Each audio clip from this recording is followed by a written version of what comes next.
Hello दोस्तों। जैसे कि आरबीआई असिस्टेंट का नोटिफिकेशन आ चुका है 2023 का। बहुत वेट कर रहे थे बच्चे कि आरबीआई असिस्टेंट का नोटिफिकेशन कब आएगा। आरबीआई ग्रेड बी ऑफिसर का आता है और एक आरबीआई असिस्टेंट का। और आरबीआई असिस्टेंट आगे जाके वो ग्रेड बी में कन्वर्ट हो जाता है, प्रमोट हो जाता है और ये सिलेक्शन बिल्कुल होता है।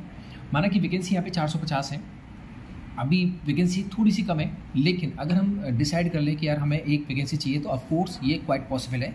और कई सारे बच्चे हैं इसको एग्ज़ाम निकालते हैं और इसमें फैसिलिटी बहुत अच्छी मिलती है ना, और अम्यूनिटीज़ वगैरह बहुत अच्छी मिलती है। तो अभी आरबीआई के लिए जैसे प्रीलिम्स का जो एग्ज़ाम है वो बच्चों 21 और 23 अक्टूबर को है ना, तो आपके पास एक तरह से 40 दिन है प्रीलिम्स के लिए। मेंस का जो एग्ज़ाम है 2 दिसंबर को होगा, ठीक है। अब इसमें सिलेबस जो है वो बैंकिंग वाला जो सिलेबस है वो सारा रहता है, लेकिन इसमें थोड़ा सा हमें डिफरेंस समझना है। डिफरेंस क्या है कि यहाँ पे स्पीड थोड़ी सी ज़्यादा बनानी होती है और एक्यूरेसी 100% होनी चाहिए। मतलब क्या है कि जैसे कि इसका जो कट ऑफ है वो थोड़ा ज़्यादा जाता है और नेगेटिव मार्किंग से अगर एक्यूरेसी आपकी कंप्रोमाइज़ होती है तो बड़ा मुश्किल हो जाता है। इसलिए यहाँ पे क्या करना है, जो सिलेबस कंप्लीट करना है आपको प्रॉपर तरीके से, ठीक है। तो सिलेबस कंप्लीट करना है तो अपने सिलेबस को पहले आप क्या करो, पेपर पे लिख लो कि यार ये मेरे को रीजनिंग में करना है, ये मेरे को क्वांट में करना है, ये मेरे को इंग्लिश में करना है, ठीक है। सब्जेक्टिव स्टडी आपको करनी है टॉपिक वाइज जो स्टडी करेंगे उसका पर्पज़ क्या, एक्यूरेसी। मतलब छोटी से छोटी चीज़ों को आपको समझना है, क्योंकि प्रीलिम्स और मेंस आपको दोनों चीज़ों को समझना है, राइट।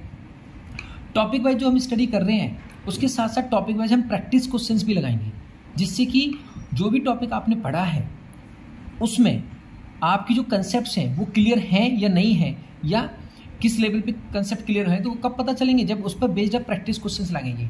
एंड साथ साथ यहाँ पे आपको प्रीवियस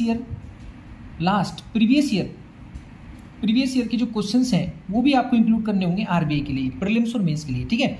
अच्छा, इन दोनों को जब हम लेके चलते हैं टॉपिक वाइज, हम चीज़ें समझ रहे हैं, कंसेप्ट को समझते हैं, जो भी कंसेप्ट हैं, और साथ में प्रैक्टिस क्वेश्चंस करेंगे, ठीक है। ये तो हो गया सब्जेक्टिव स्टडी। उसके बाद साथ साथ क्या करना है, मॉक लगाने हैं।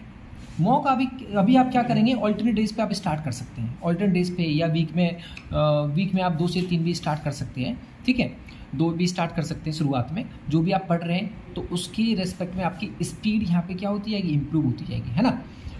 मॉक जब भी लगाएं, एक चीज़ का विशेष तौर पे ध्यान रखें, जब भी आप मॉक लगाएं तो प्रॉपर एनालिसिस करें। ऐसा ना करें कि एक आपने मॉक लगा दिया और उसके बाद आपने क्या किया, फिर अगला मॉक लगा दिया, तो इम्प्रूवमेंट कैसे पता चलेगा।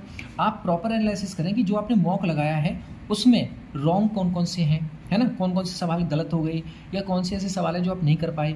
तो गलत हो गए हैं तो किस टॉपिक से गलत हुए हैं, तो उस टॉपिक को अपनी सब्जेक्टिव स्टडी में दोबारा से इंक्लूड कर दो। हम टॉपिक कंप्लीट कब मानेंगे, सिलेबस का टॉपिक कंप्लीट कब मानते हैं, जब उसमें 100% एक्यूरेसी आ जाए, पूरा कंसेप्ट क्या हो जाए बच्चे, क्लियर हो जाए। तो इसलिए प्रॉपर एनालिसिस जरूरी है ना। उसके बाद ही हमें इंप्रूवमेंट देखने को मिलेगा, क्योंकि उन टॉपिक्स को भी हमें स्ट्रॉन्ग करना है जहाँ से सवाल गलत हो रहा है।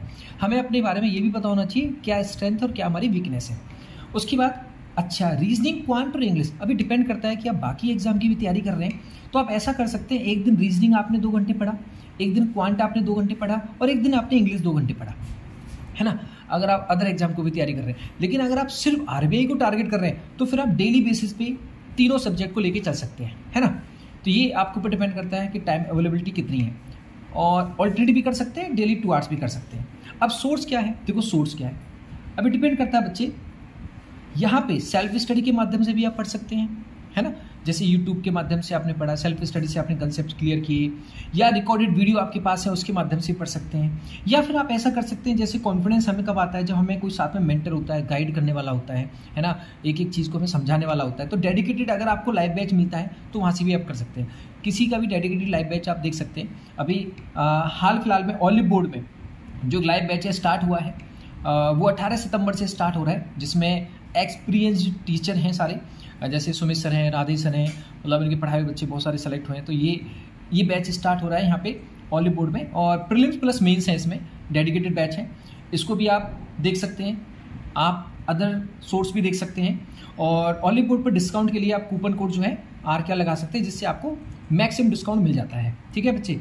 सो ऑल द बेस्ट, अच्छे से आप अपनी प्रिपरेशन स्टार्ट करें, दिस इज़ क्वाइट पॉसिबल, और कोशिश जरूर करनी चाहिए। Thank you so much.